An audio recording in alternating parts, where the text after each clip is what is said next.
I'm not gonna lie, I've had second thoughts about this. This is the new Fujifilm X-E4, and Moment asked me if I'd be interested to take a look at this in return for a small fee, and I get to keep the camera too. Sounds good, right? Well, no, because I've got a policy of not getting paid or taking freebies to do reviews of products from the main camera brands. So I've asked them to give away this camera plus extras and run-up prizes instead. So no pay and no freebies for me, no obligations to say anything nice about this camera. And it is such a lovely looking camera, isn't it? Oh, get a room already. It's an interchangeable lens alternative to the X100V, the 5, kinda, although they're not really the same because of the changeability of the lenses. You can't do that on an X100V without breaking it. But they are similar in terms of form factor. Just check out that silvery sleekness on the top there, with the fabulous finish on those metally bits, totally like the X100V's finish, which was vastly improved over the previous gen, and it does look pretty. I mean, in my opinion, Fujifilm have taken a look at the finish of their recent cameras, the X100V, and this to another level. But this is not a premium priced product. It's not even mid-level. This is close to Sony's cheaper offerings. So the price is $849 body only, or if you want this kit with the 27mm f2.8 WR lens, it's new, $1,049. UK price, £799 or £949 with this lens. It's so cheap, it might as well be free. It can be free if you win the competition, which I'll mention later. Anyway, this is cheaper than X100V and cheaper than X Pro 3 because it doesn't have that clever optical viewfinder. But if that doesn't bother you, you could save some big bucks by sticking with an EVF. And this is a 2.36 million dot EVF, and it's pretty nice. Anyway, EVF is not the highest res, lower than X-T4's EVF or X100V's, which both have 3.6 million of those pixely dot goodness. Still, at least it's not laggy. No laggy, it's all good. It's nice. And as it doesn't need an OVF window, it saves some space. With this 27mm f2.8, it's a mighty fine chuck in your bag combo. I mean, you could probably put it in your hoodie pouch, kangaroo pouch thing. It fits. It's small, not compact camera small, but you can change lenses with X-E4, remember?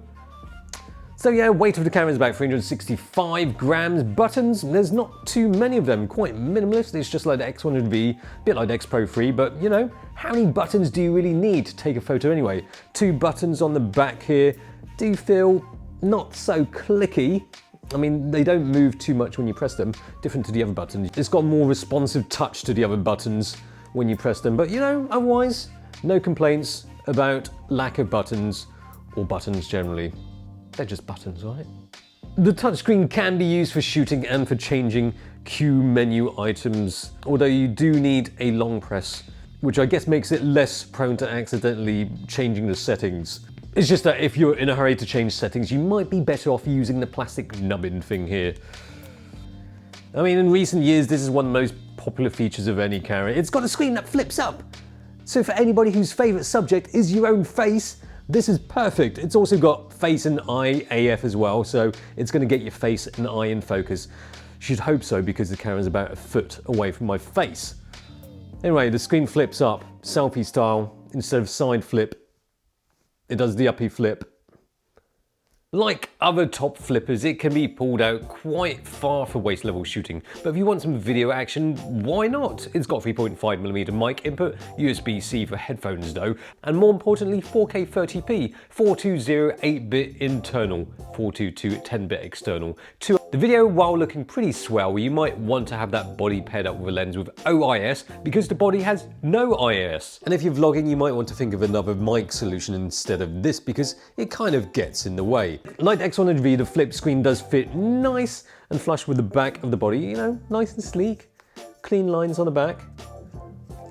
On the arse, we've got the memory card slot, which is same slot, same flap rather, as the battery. That battery is good for 380 shots on one charge.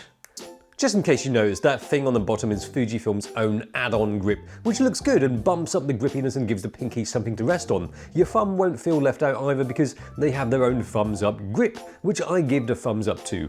Just about gives enough room to adjust the shutter speed dial, and then the bottom and front grippy thing allows a battery change like normal.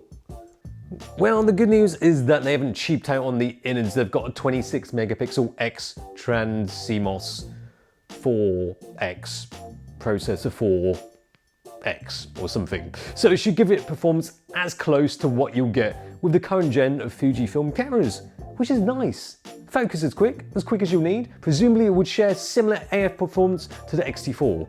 Push that button and it pumps that focus from one thing to another. Boom.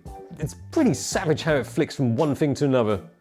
The IAF works mostly well. There were the odd occasions where it didn't work quite so well. There it is, missing the money shot. But otherwise, Fujifilm's focusing system is pretty rapid and on point. Well, what else is there to know about the X-E4? It's got 18 film simulations, of course, focus sensitive down to -7 EV, 100% phase detection autofocus, 8 FPS burst mechanical, 30 FPS blackout free shooting, electronic shutter. But I'm not going to take loads of shots with this because A, I don't want to add too much to the shutter count of a prize winner's camera, and B, I'm not supposed to go outside, so it's going to be pretty boring taking photos inside.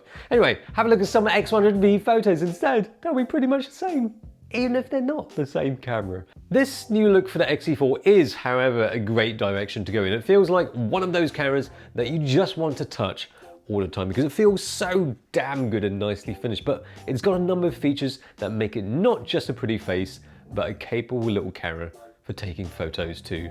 Alright, so the giveaway, the link is down below in the description box. Moment of hosting it and choosing the winner because it's a lot less hassle for me. I've asked for it to be real simple and you've got 2 weeks up until end of day February 10th to get your entry in. There's some mystery runners-up prizes too, but don't ask me what because I don't actually know right now. But before you flee from this page, please give us a like and a subscribe. It's free. Just like the prize you might be winning. So there you go.